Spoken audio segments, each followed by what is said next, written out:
Hello, everybody. Welcome back to Bear Down Ballers here on the field of 68. I'm Ryan Wall, joined as always by Jordan Pollock. And Jordan, the time has finally come, and for the first time all season, the Arizona Wildcats have lost a basketball game. They fall to 23 and 1 as they lost to the Kansas Jayhawks, who were number 9 in the country coming into this game. They won 82 to 78. They beat the Wildcats, and Arizona's time on top of the mountain, it comes to an end. What are your first thoughts right after this loss to Kansas? I think my first thoughts are this is one of the easily the worst performance this Arizona team has had, and I think a majority of it was their lack of domination in the paint. And Kansas, I give them props. They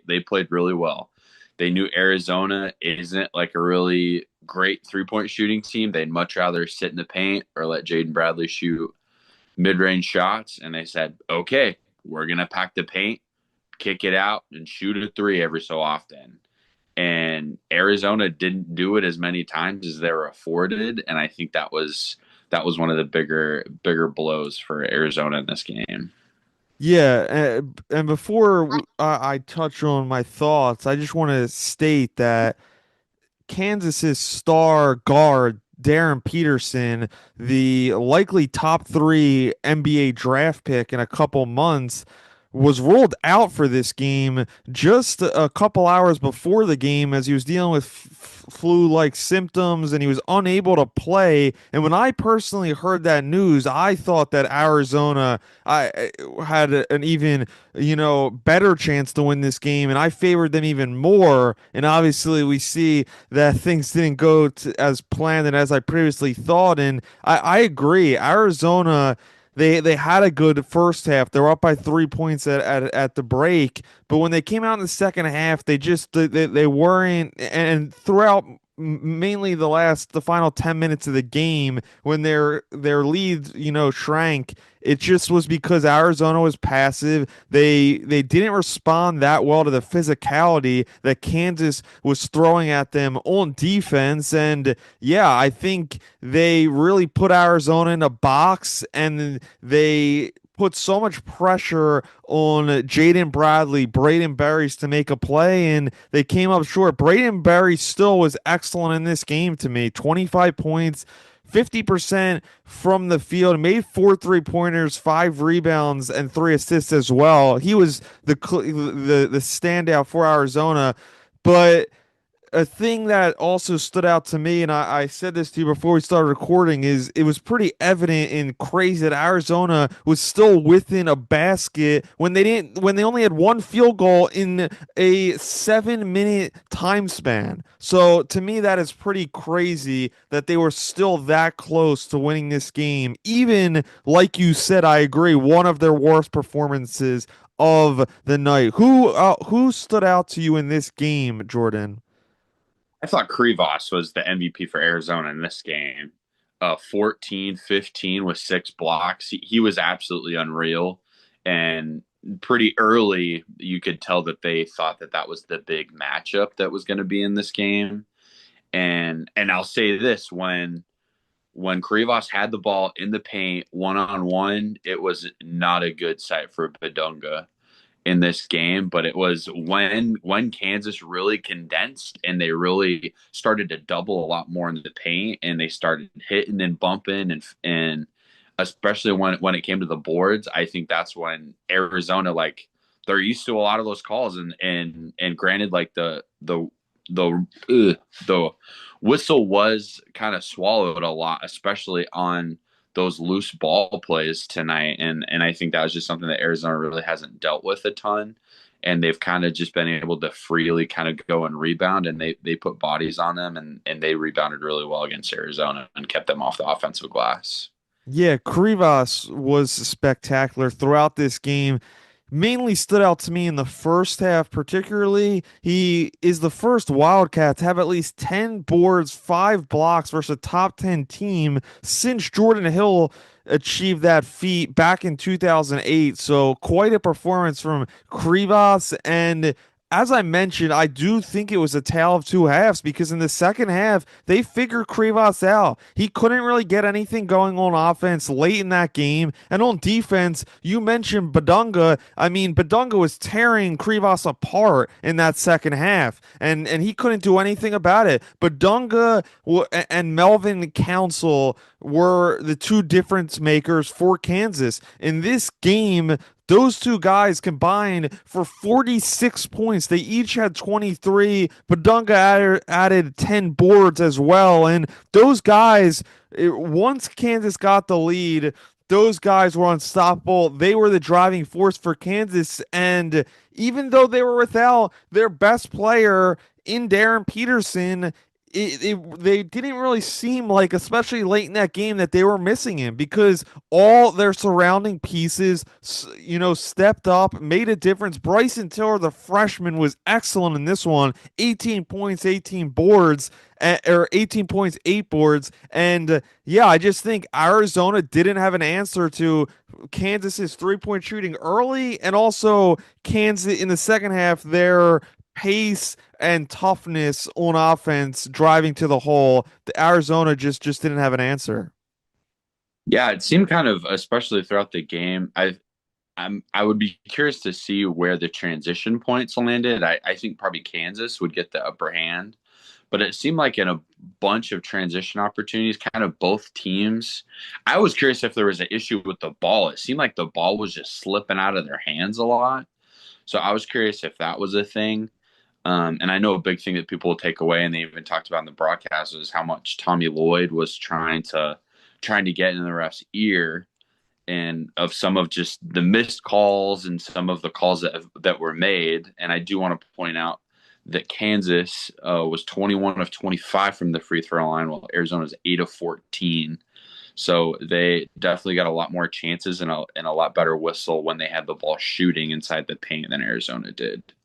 Yeah, I'm glad that you brought up Arizona going 8 for 14 from the free throw line because that was disappointing to see. You had Ivan Karchenkov who went 1 for 2. You had Bradley 2 for 4. Owaka missed one, and these were all key shots at that point at those points in the game. And going 8 for 14 while going 7 for 16 on layups is just embarrassing. You're not going to win a ton of games that way. And the thing that pains me the most, as I previously stated, is that Arizona had so many opportunities late in this game to win. They had so many chances, and although Kansas was good on defense, in the end, Arizona did have a lot of open shots as well. They weren't all heavily contested, and Arizona just. But besides that late three that Barry's knocked down, which was excellent, that was really the only big time and clutch shot that someone made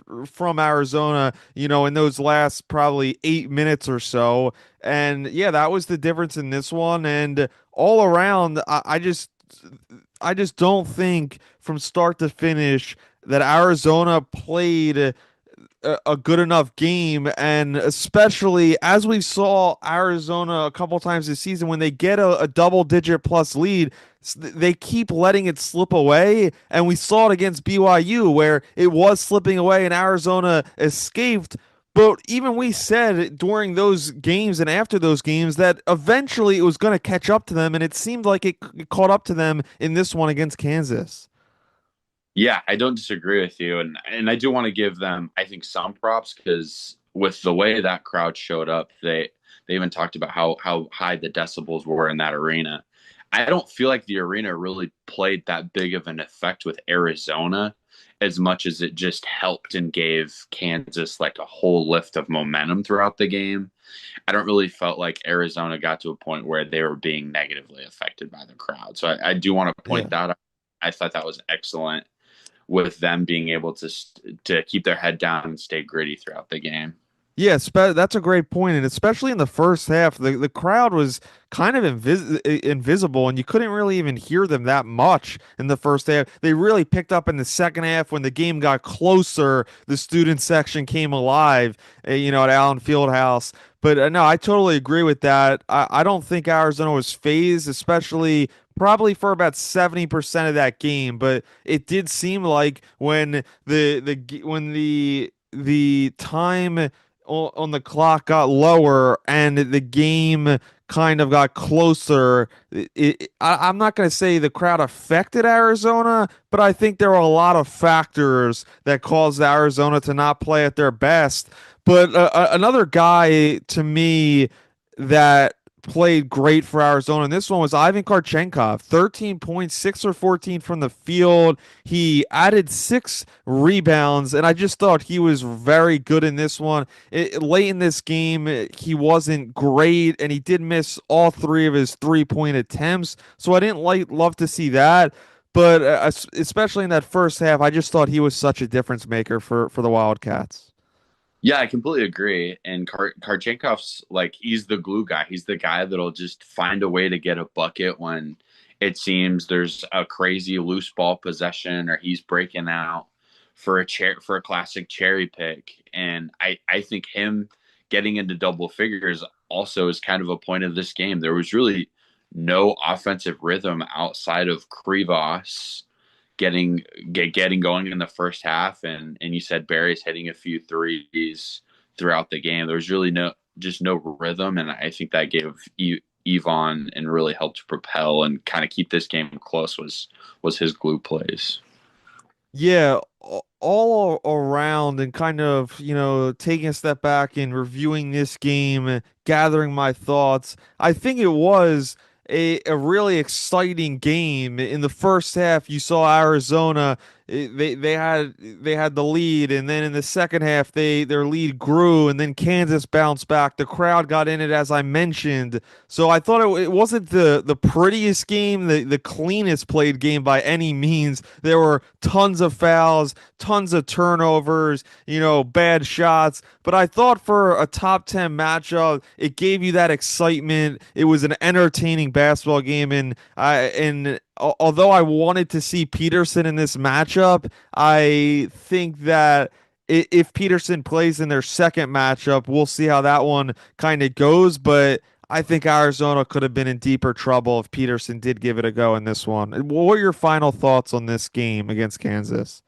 I would say my final thoughts: Badunga and Council. You mentioned earlier they played absolutely spectacular. I know Council's shooting splits aren't super great, 6 of 25, but he's great from the free throw line, 10 of 11. That's kind of what helped prop up some of his stats. But those two guys, they played absolutely great. They're hustling their butts on both sides of the court, and I did not expect this Kansas team to play this well, especially without Darren.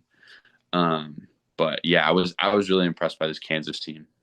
Yeah, you mentioned Badunga and Council, and as I previously said, they both finished with 23 points, and they both had 16 of the 23 in the second half. So that just proves how well of a job Arizona did defensively against them in the first half, and their woes against them in the last 20 minutes of the game. But overall, Arizona did come up short. They lost their first game of the season, and when you're looking back at it, it's pretty crazy that their first loss of the season came on February 9th, over 2 months into the year, and with just a little over a month left of the regular season, with less than 10 games left of the regular season. So it's pretty crazy that their first loss is coming here. But Arizona's tough schedule does not stop here. We talked about it before. This was the first of 4 straight ranked opponents, and they have 6 of 7 ranked teams that they're playing throughout the next couple of weeks. But before we get to their matchup against Texas Tech, I want to rewind a little bit because since we last spoke, Arizona did pick up another big victory, a 37-point victory against the Oklahoma State Cowboys this past Saturday. 84 Arizona, 47 Oklahoma State. This was just a blowout from start to finish. Arizona had an 18-point lead at halftime, and then it grew even further. Arizona finished this one with 5 players in double digits. Did you have any thoughts or anything you took away from this, even though it was such a blowout?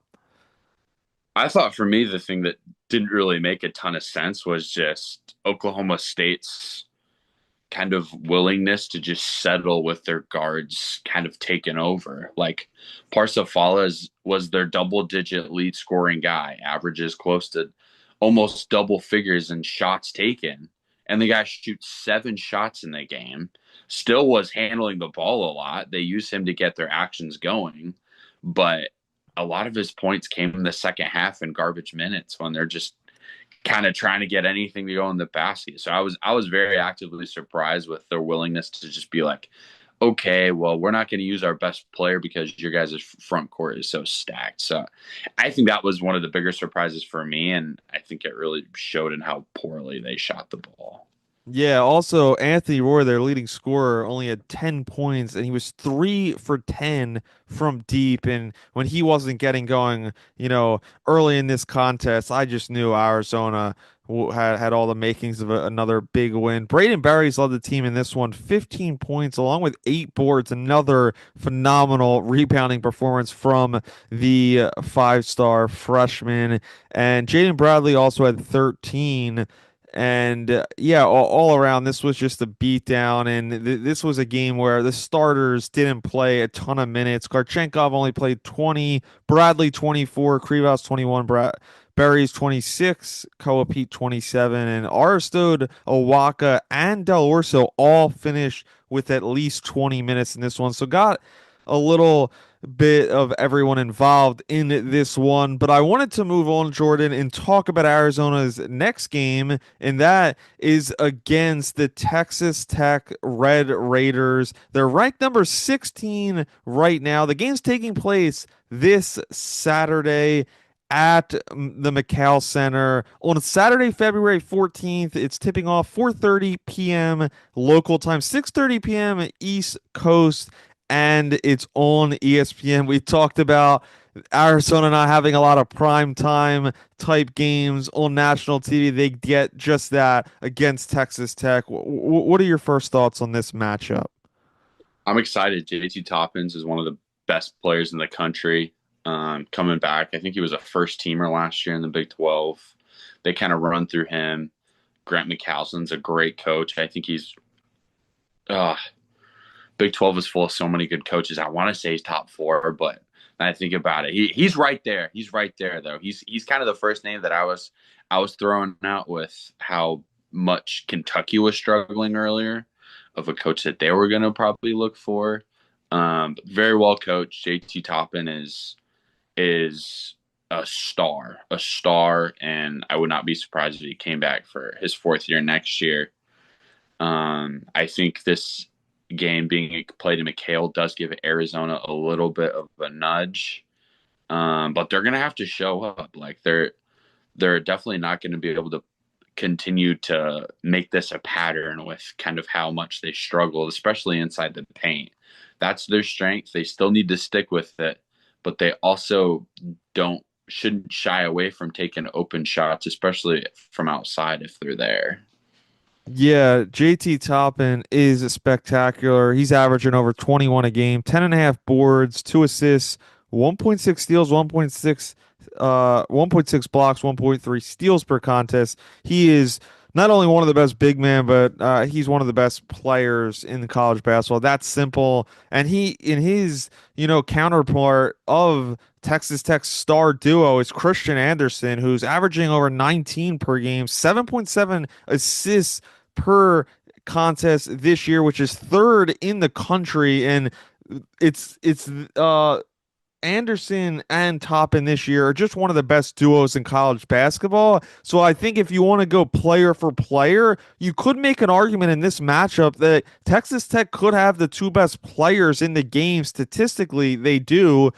But I think that where Arizona separates themselves in this matchup is their depth. Arizona has so many players that are key contributors, so many players that step up in every game. And I think that even though Texas Tech is such a tough opponent, I think returning home to, McCall, awful loss. I think it'll motivate them even more. The crowd will be behind them even more. And even though Arizona did lose, they lost to a good Kansas team in one of the best environments, not only in college basketball, but in the sport or in sports, period. So I think they'll come in hungrier, and I think they're going to beat Texas Tech. I think they're going to beat Texas Tech. I have it right now at I have Arizona winning by about 6 points. I think it will be a closer game, but I give the edge to Arizona. Texas Tech is coming off of a win over West Virginia. They play Colorado on Wednesday, but they'll likely beat them as Colorado's not the best this year. But before they beat West Virginia, they suffered two straight losses. And in January, they did have two top 25 wins against BYU, against Houston. So Texas Tech is capable, is very talented. But for all the reasons I've mentioned, I have Arizona winning this one. What's your prediction in this game, Jordan? Yeah, I think I'm siding with you. I'm probably thinking it's a little bit closer game. I'm thinking it's probably a 3 to 4 point game.